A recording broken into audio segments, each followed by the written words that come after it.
So part of what I was doing was creating this existing conditions for the soils in order to write up for the resource report. Anytime you have any sort of project going on in the forest, federal government is required to go through the NEPA process. So that was fun to get to work through the NEPA process this summer. This project is located on 2 different forests, which makes it pretty cool. The Umatilla and Wallowa Woodland National Forest.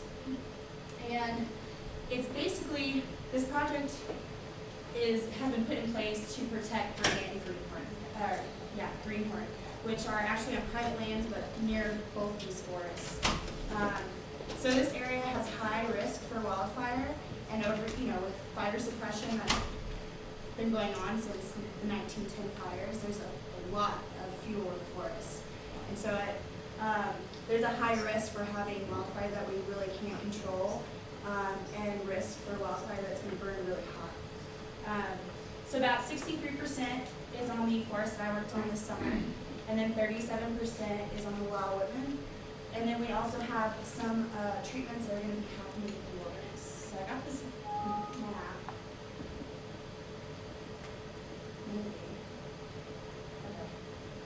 So this is kind of like an overview of where the project is. So yellow is BLM, blue is state, white is private. So the town of Greenhorn and then Granite. So you can tell this is Wallowa Woodland, this is Umatilla. You can't really tell, but this is wilderness right here. This is a different color.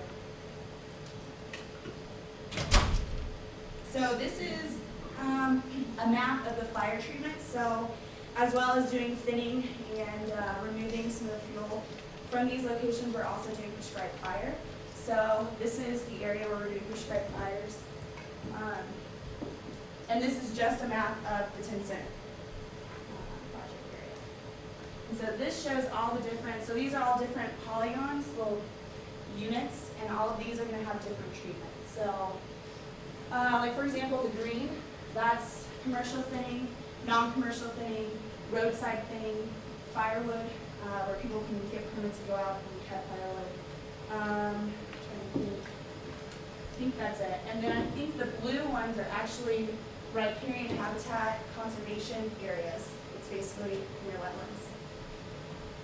And so the process of thinning in those, in that sensitive area, is a lot different than the rest.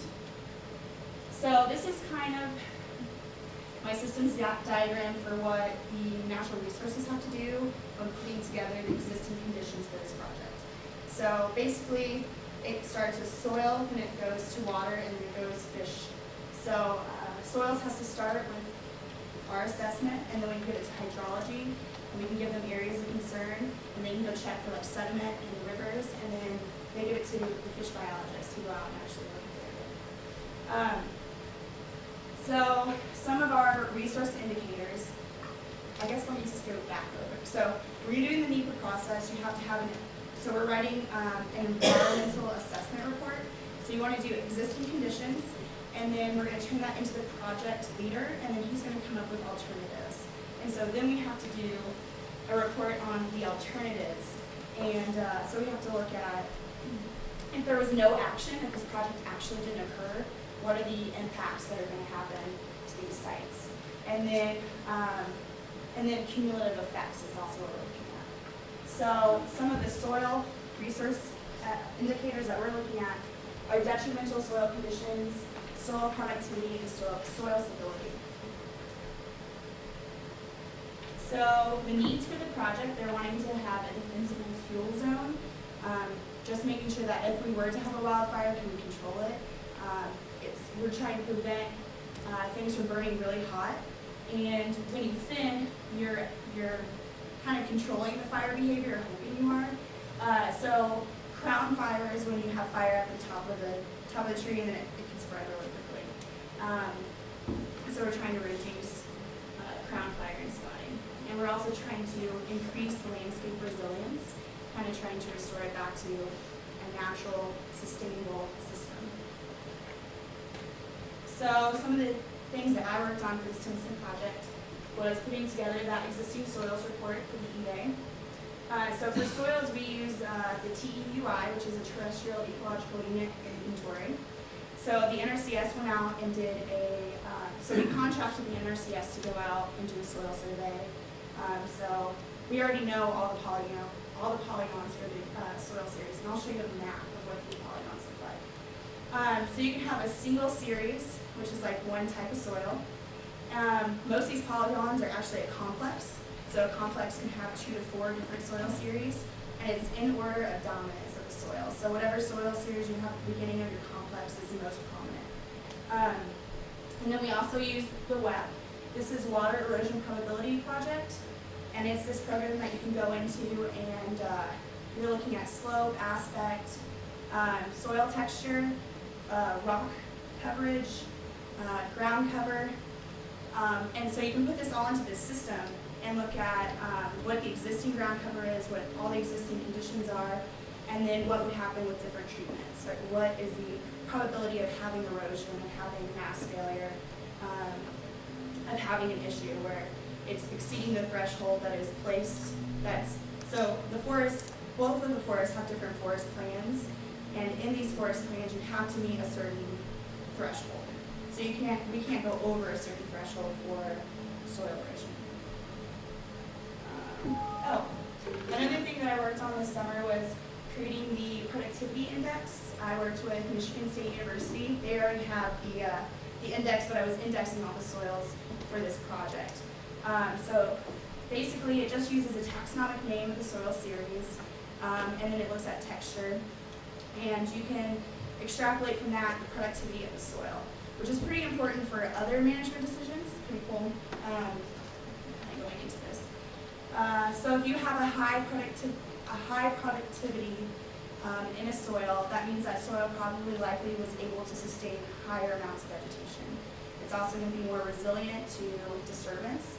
So if you're looking at an area, thinking about a timber project or a thinning project, a high productivity soil would be able to handle commercial thinning and heavier disturbances. But if you have a low productivity soil, a lot of these areas were actually savanna. And because of fire suppression, a lot of these conifers have actually encroached in all these meadows. So low productivity soils actually probably likely did not, were not sustainable under a lot of vegetation. And so these are great locations to actually thin out a lot of this vegetation and return the soil to, I guess just keeping the integrity of the soil. And so that was pretty cool to work on. So the TUI is a soil survey.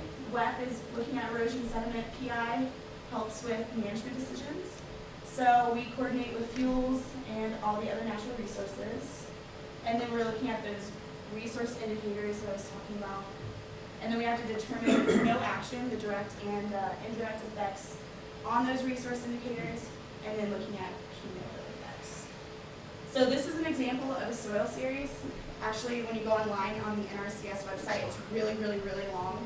But basically, this is the information that we're plugging in to look at productivity index. So like this is a mollisol, so it was formed under like grasslands. So like this would be an example of a complex. The snow, Dardrey, Tamarack complex. So this is all the things that you can extrapolate from that if you carry one over that. So this is a map I made, kind of looking at the project area and looking at the soil series. So all these polygons are different soil complexes. So I have insectisols, alphasols, aerosols, and mollisols, and I would maybe get into that another time. But these are all the dominant textures. And then this is the WEP. So this is what, so with WEP you're really looking at a lot of the texture. And then this is a productivity index that I created. So you can see this area is really low productivity, and then the dark green is really high productivity. So what I've done so far is I've almost completed this existing soils report for the EA. I still need to that should be DSC. The detrimental soil conditions I still need to calculate. I actually got to go out and look at landslide mass failure areas, and I got to actually trim some areas for the timber project. So you want to look at zones of influence and So that was kind of cool to get to do that. And then I also created that PI map.